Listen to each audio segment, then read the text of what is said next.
Alrighty, welcome everyone. I'm Teeaboo, and I am absolutely fucking distraught because I just finished off about an hour and a half recording for Season 3, Episode 7 of ReZero, and I just closed the video and discovered that I had never pushed the record button.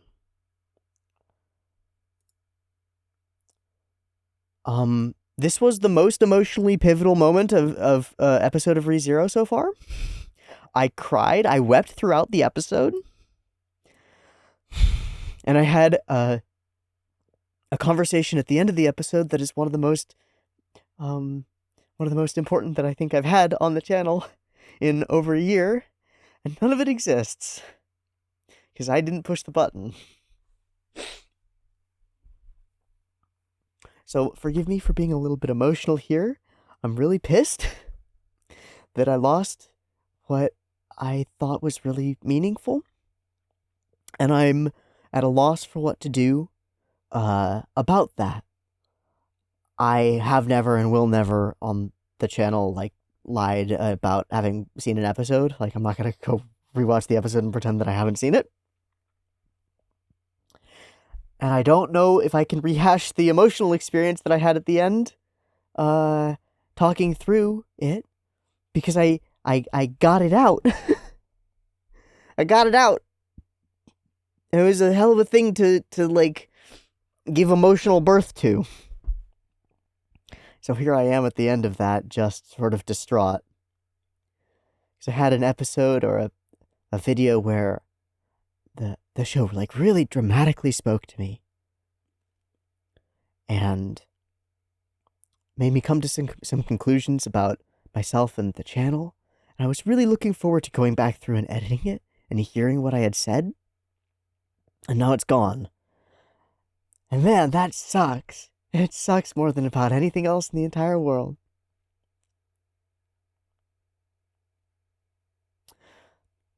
Forgive me, I was already really emotional when I was talking through things at the end of the episode, so to find that out, I just jumped right back into recording. It has really rocked me, and I apologize for that.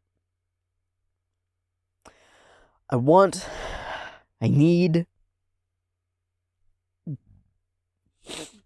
need to talk this through. And so that's what we're going to do. So I'm going to go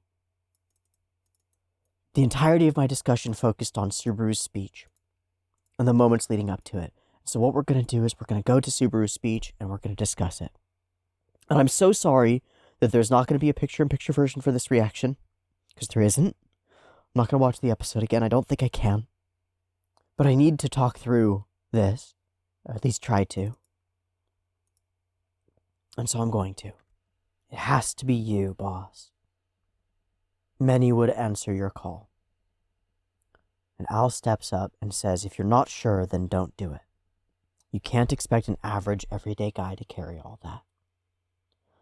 I think... Fuck, this is so hard. I'm so sad. I'm so sad. I'm really pissed because of how fucking proud I was of the way that I spoke about this episode.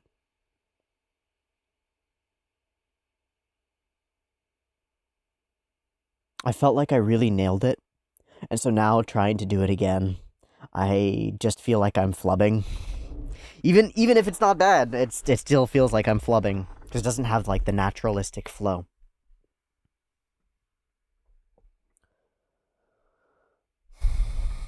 But I know where I want to start. Our episode places Subaru against a city full of hopelessness. A people terrified and isolated. Huddled individuals, alone, and filled with a despair and malaise. ReZero. Oh, I remember. I think ReZero from its outset, is a story with purpose, a psychological weapon almost, aimed at the minds of young people whose hearts are filled with despair and hopelessness, given the uncontrollable scale of the world and the revealed tininess of the individual. Something like that.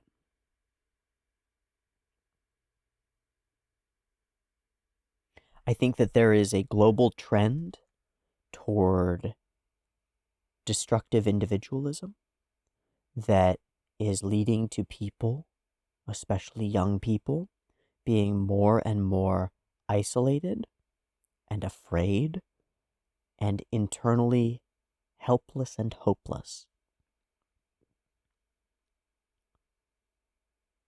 And I think that the author of ReZero, and there is a period, a zeitgeist, around the time that ReZero was initially released, along with Mushoku Tensei and a number of other series, recognized this trend and sought to write a story aimed at the people most susceptible to this trend with the purpose of offsetting it, of changing hearts and minds. I think ReZero is a purpose-driven story aimed at aimless people of an age with Subaru, dedicated to showing them a path forward, a path that's filled with hope. And that path is revealed by choosing to broaden the scope of things that you care about and are responsible for. I think this episode reaches back into the roots of ReZero's core story and kicks up some of the dust that's settled over some of our core themes, and then reconfigures them and represents them in a way that is earth-shaking for the series and emotion-shaking for me. This element of the show, that I think that it is meant to speak directly to the minds of people with a purpose, and to say you could be like him, kind of, or the world could be like the world he sees, is one example of the kind of phenomenon that happens around anime that makes it my fascination. Because it's happened to me, and I've seen it happen to others, and I've read the comments from people for whom ReZero is the thing that caused it to happen to them, where shows that are otherwise engaged with to escape, to be somewhere else, to fill the void, do something else. They resonate in the person, they awaken something. And I think that's the piece of anime that compels me the most, that's like the most fascinating to me, is that it can do that. And here in this episode, we take the core ideas of ReZero on this like broad scale, and we have Subaru speak them directly to a population.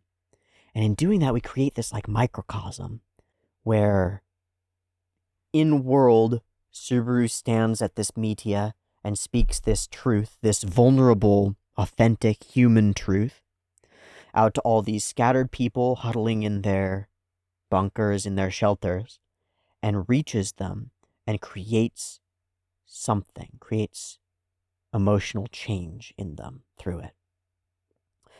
The same paradigm, zoomed out, is here's the author of ReZero at their podium speaking out to a population of hikikomori and otaku, of the people who stories like ReZero are aimed at, who have every chance to find themselves in despair, in hopelessness. And this story reaches out to them and says, hey, I, like you, have felt that, and I, like you, can find an answer. Or you, like me, can find an answer.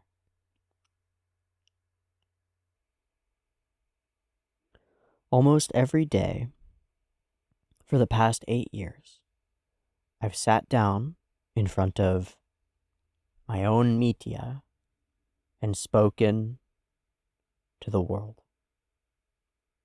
What of the world will watch, will listen. I've had a purpose in doing so from the beginning. And you can go and you can watch those videos and you'll find me speak on it. I had spent time watching the world change. I had spent time on the other side of some of the technological systems that were being developed. And I saw them broadly as tools for the future, magical tools for the future. But I came to realize that a lot of the people around me who were working on them saw them as something different. They saw them as pure ways of profit. And while a lot of the companies that I would brush shoulders with, I was working in social media and specifically in like streaming media spaces, a lot of the talk was around connecting people more, creating connections. But the actual results were so often the opposite, were people becoming more and more disconnected and disparate. I found myself amongst them. And I relate to the idea of the hikikomori, the isolated individual in the modern technological world. With my fascination with anime, I started to recognize that this trend had happened before, and that this trend that I was seeing happening in the United States and in Western, quote-unquote, developed countries had already been surpassed by a long shot in Japan and elsewhere, that this trend toward isolation in highly advanced society seemed almost like an expected next step, like it was what was coming. I had a real trouble aligning myself with that, working on that side of things. I had real trouble beginning to see people as numbers and being willing to create these systems that nominally connected them, but actually led them to be more disconnected, more alone. I became really disillusioned in general. And that disillusionment led to me withdrawing, pulling away, because I didn't feel like I could change anything, right? It felt bigger and more inevitable than I could grapple with, than I could wrap myself around. And even if I could come to understand the broad complexities of this chaotic, strange world, to actually have an impact on it would be like standing out in the middle of a hurricane and screaming at the wind. What point is there to that? So I withdrew, and I found despair there in withdrawal. I found lonesomeness, real lonesomeness. And in that darkness, the thing that cut through, like a broadcast from on high or a beam of light in the darkness, was anime. Stories told through this multifaceted medium was anime.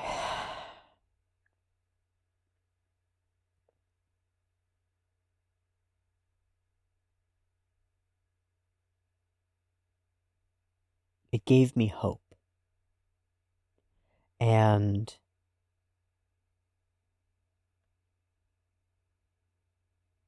I realized that maybe I could act on the other side, not creating systems, but instead actually speaking. And maybe I could speak to that hope. I came to realize that a lot of the people creating these shows seem to be doing the same thing, seem to be calling out meaning into the world, speaking out to the people that they had compassion for, people who are like them, disconnected, alone, isolated, struggling with the scale of the world.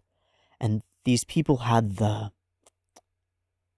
fucking balls to write hopeful stories, to imagine worlds of adventure instead of worlds of boring turmoil, to imagine glorious space conflicts and heroes whose very act of choosing to be heroic made their heroic exploits possible.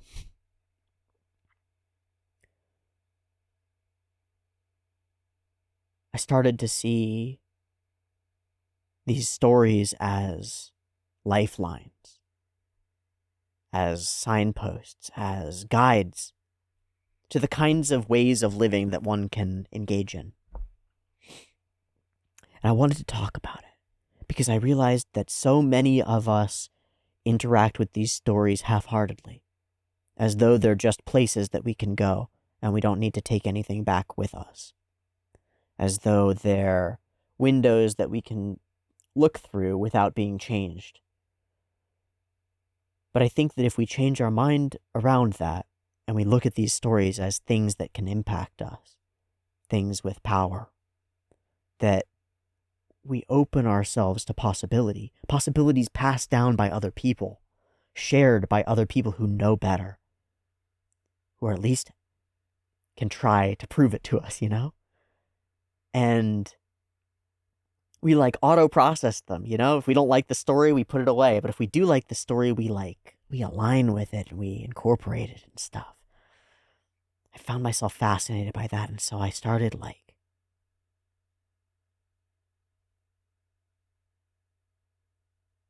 I started putting it into practice. Started trying to apply those things to my own real life. To act like, you grow up with a whole bunch of beliefs about how you're able to act. And then you meet some anime characters who act totally outside of that. And maybe if you're just the right kind of crazy, there's this willingness to try to put on those roles, try them out. I'm no adventurer, but I'll go out and explore. And so you go out into your town. It's scary. It's unfamiliar to you. It should be your town, but it's unfamiliar to you, and you go and explore it. Go into stores that you've never been in. Walk down streets that you've never walked down.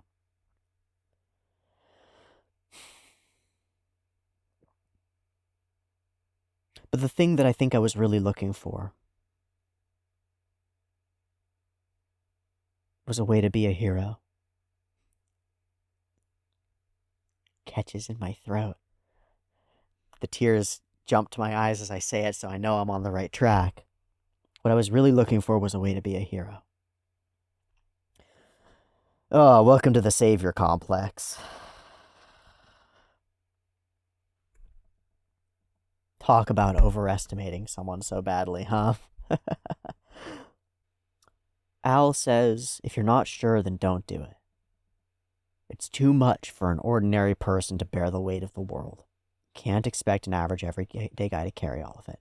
Not me, not him. Why does he have to shoulder all of that? Give him a break. And he says, narrow your scope. Focus on the small. Carve out a little space and focus on that. I've expressed this before. I've thought it. It's like, what else can you do in a world that's too big to change? Go scream at the wind? No, focus on your own house. Keep your own house in order. Save the girl, and that's it. That's what I'm going to do. I'm going to focus on the princess, and that's it. Don't worry about the broad scope of the outside world. It's too complicated to even understand, let alone try to fight, and all you'll do is invite terrible fates upon yourself if you go and try to battle the wind. There's a piece of that rings true in my experience. If you bite off a big chunk and you challenge the forces of the universe, and I don't mean this in a supernatural way, I mean this in a you framing yourself against the world kind of way. If you go like, I will fight against the forces of evil and emerge victorious, you'd better be fucking ready to get smacked down. You take on burdens like this and they'll crush you.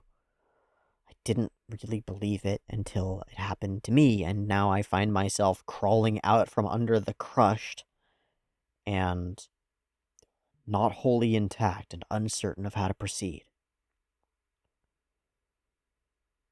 And in need of some inspiration, like this episode. Focus on what you can focus on. Everything else can wait. Focus on the last. Just think of the cultists as a passing storm. And this is a very familiar attitude. It's an attitude that I think millions and millions of us are in right now. Across the world. Wait for the storm to pass. You can't do anything about it. What's the storm right now? I think you can answer that. There are a dozen. A rise of authoritarianism. The rise of war. The reemergence of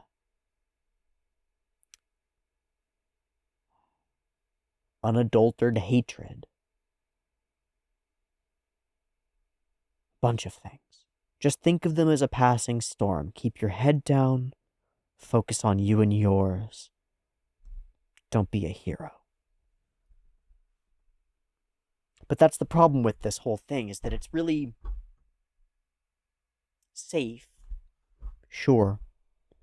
But it's also fucking condescending and patronizing. It's like a kid says they want to change the world, and an adult around them goes, think smaller, Timmy.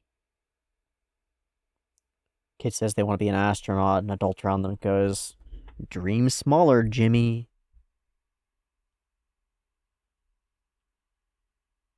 Shit. Getting involved will only bring you more trouble, and everyone looks down.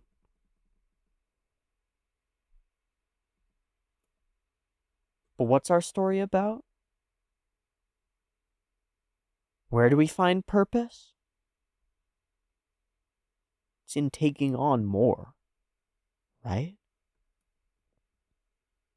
It's in gathering up those burdens and carrying them. And so Subaru expresses that as, it's just what you do. It's just the kind of person I am. He says, if you're going to do it, then you're going to carry the full weight of that heroic delusion.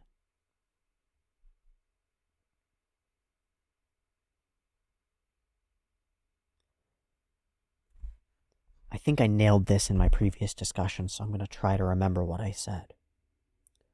I imagined the heroic delusion that he's talking about as being like an attitude almost that you take inside your mind and that becomes a part of your conscience.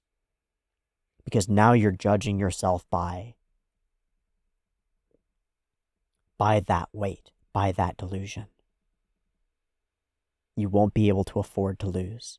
You'll carry everyone else's expectations into the future, and you have to follow through. And I realized once I read that and spoke it out, that what I was struggling with in the moment was the weight of that heroic delusion.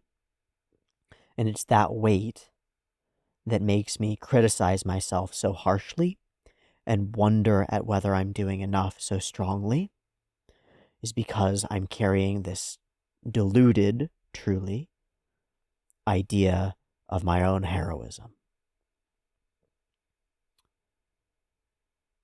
And yet, Al means this as a warning, and Subaru takes it as inspiration, and so do I. You'll have to carry all of that. You'll have to follow through. You won't be able to afford to lose.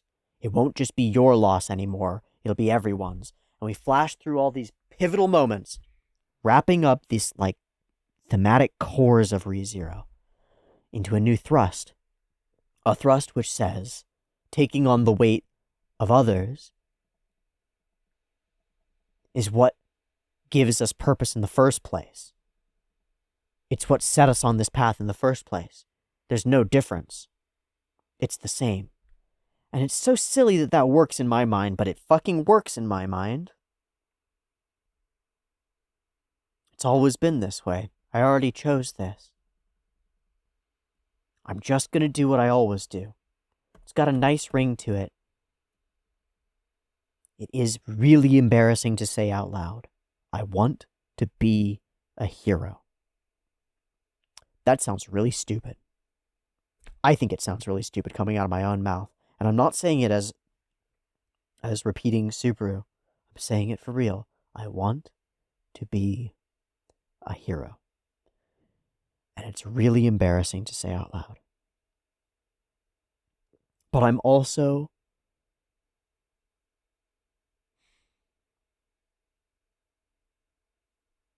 no hero. I'm just a guy. I'm just a kid. I'm over 30 now, but I'm still just a kid. I'm embarrassed by this, just like Subaru is. I'm no hero, but I'll happily play the role. I made that decision 8 years ago.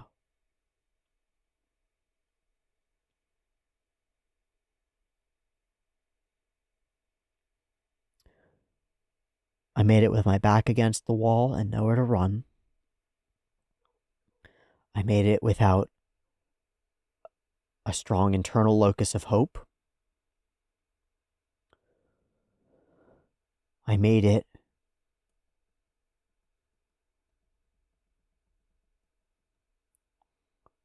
because I had to do something. Because I wasn't willing to live out a life of despair.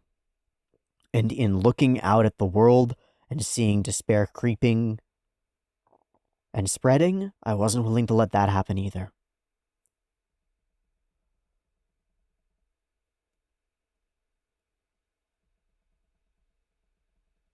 I'm no hero, but I'll play the role.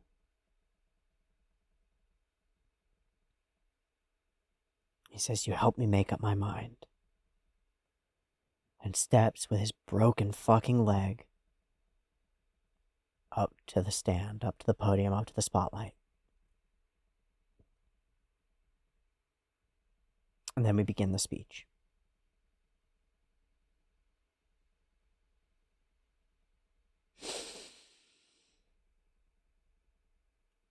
We started off by leveling with them. Shit's still fucked. We're not going to lie about it. We're not going to play pretend. We're just going to be honest about reality. It's dark and there's lots of reason to despair. And me, I'm no shining hero. Nobody. Just your regular guy. My feet are shaking. I'm overwhelmed. And this is too much for me. There's got to be someone better for this job. And I feel this all the time. All the time. And I just have to tell myself that that's the point. That the point is that we're trying to connect here. That I'm not here to be an expert.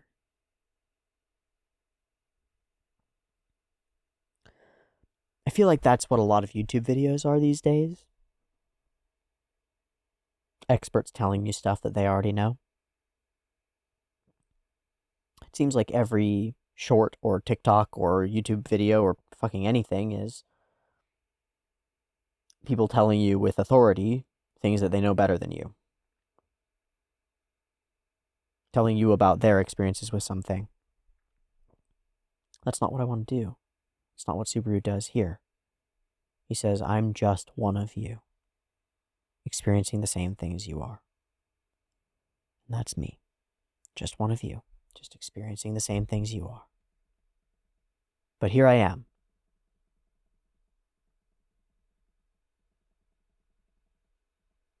I can't help but want to run away.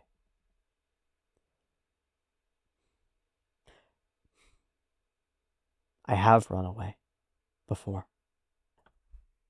The first time I went through this, I talked a little bit about the socio-political situation around the globe right now and how scary it is and how much temptation there is to withdraw. How many millions of people are living in scared isolation, filling their lives with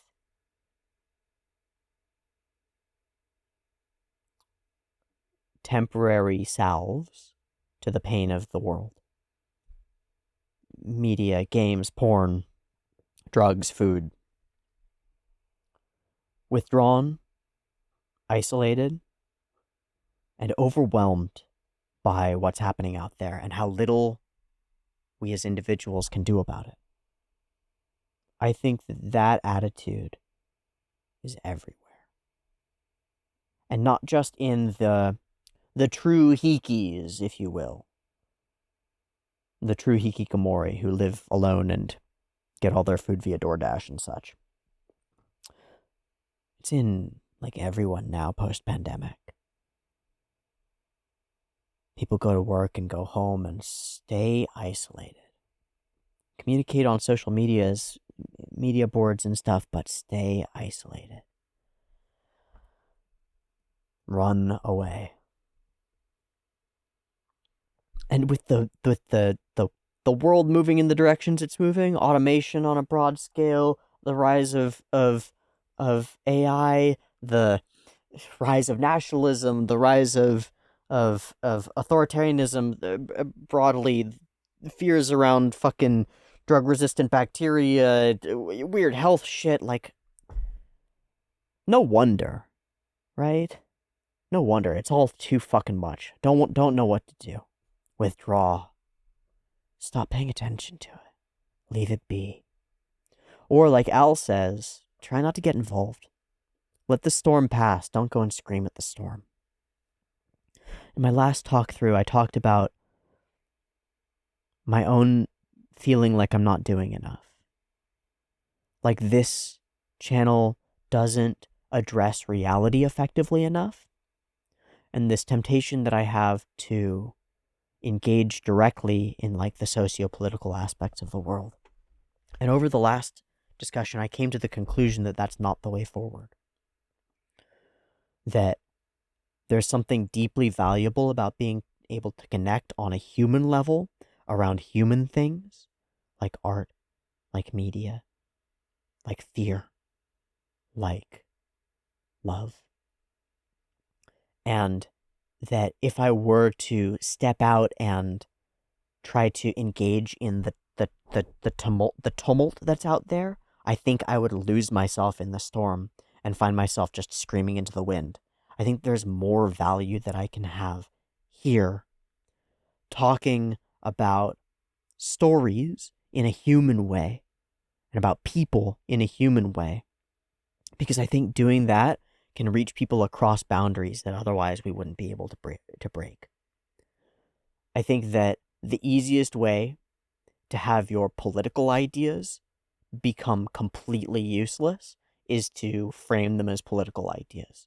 And I think the easiest way to become another empty voice in a sea of empty voices raging and screaming about the various realities of the world is to rage and scream about them. And I think that we can carve out something more powerful, more seriously powerful, by focusing on the people and connecting this way. As one person surviving in the world with all its chaos, talking to another, and spreading this message. Same message. Look up from the ground. Look around you at the people around you. And care about them. And I think that if I do it focused outward, in the right way, focused on the right media, that it can work. Something like that.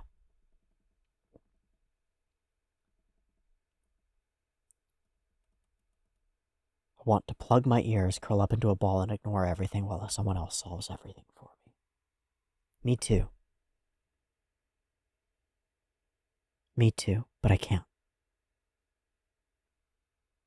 Even so, I'm going to fight since I can't run away. It's just the sort of guy I am. And I think it tells me something about myself. Because I remember what it felt like to run away. And I remember what it felt like to stay the way that I was and to pretend it wasn't hurting me.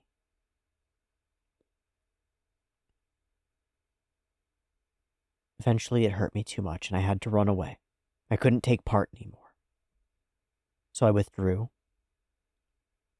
and thought, by just not interacting, it will be okay. And I'll carve out my own little section, and I'll focus on that. And I won't worry myself with what's going on out there in the broad world.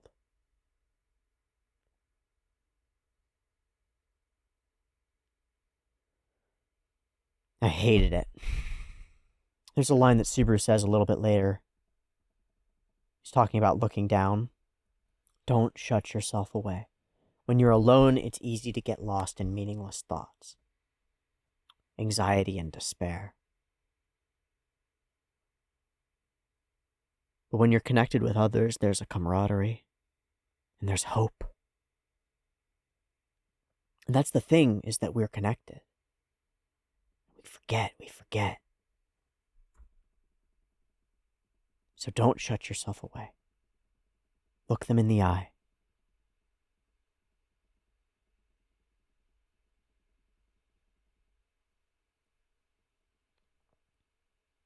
We reveal something really powerful here. Maybe they're crying or maybe they're in pain. Each of you looking down is in a well of your own pain. And that doesn't inspire you to do anything about it. But looking up and seeing somebody else's does. That's what we get from Subaru here. Are you really okay with this? I'm not. I have people I care about, and somebody else put these sad faces on them. It's by raising our eyes and seeing those around us, empathizing with them, that we can be inspired to act, to change things. So I won't accept this. I'll fight. And I want you to fight too. Not to get out there and throw fucking Molotov cocktails at barriers. Not to go out there and shoot somebody. Not to go out there and die to the fucking authoritarian weird demons who have taken over our fucking city. But fight back by not giving in. Fight back by staying strong, by retaining that glint in your eye. Or is it just me? It's crushing. Beautifully heartbreaking when Subaru says, is it just me? Am I the only one who believes? No, Chigao. Chigao. Weakness won't take over. We hold hands and we believe.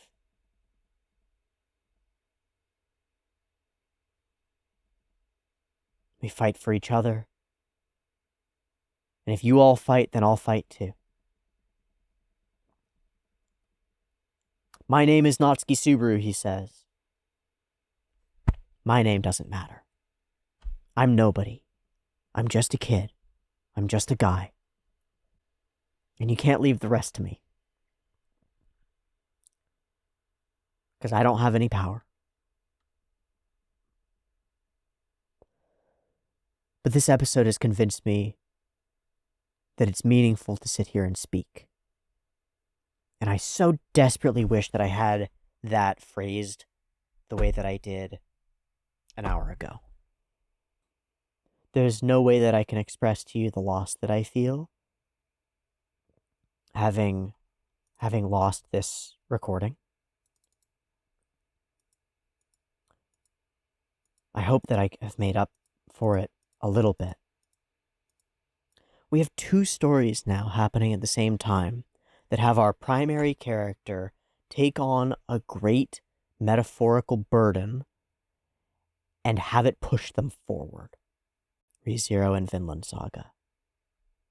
Both of them are carrying the weight of people, and both of them are carrying it like into an impossible future. Struggling with the status quo, wanting to change it, and yet being powerless in it. They first change internally, attitude shifts, and then outwardly. We just watched it expand from Subaru outwardly.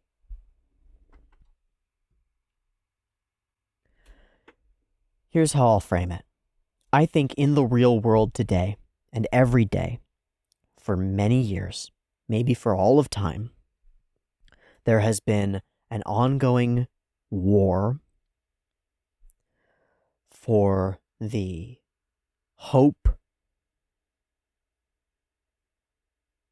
of every individual human being.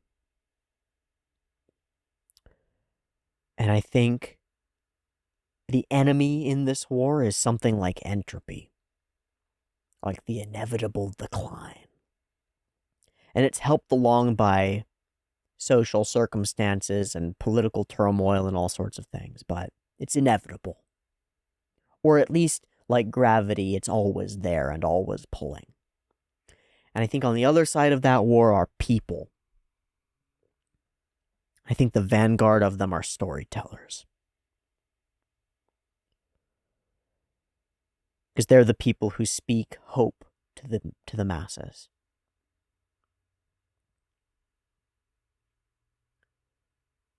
In this episode, Subaru takes on that role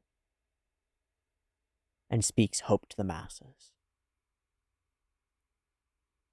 In watching it, a story of hope, I am inspired to speak hope to the masses, whoever will listen. Years ago, I chose my side on that battlefield. It is my burden to bear that heroic delusion. I'm no hero, but I'll play the role.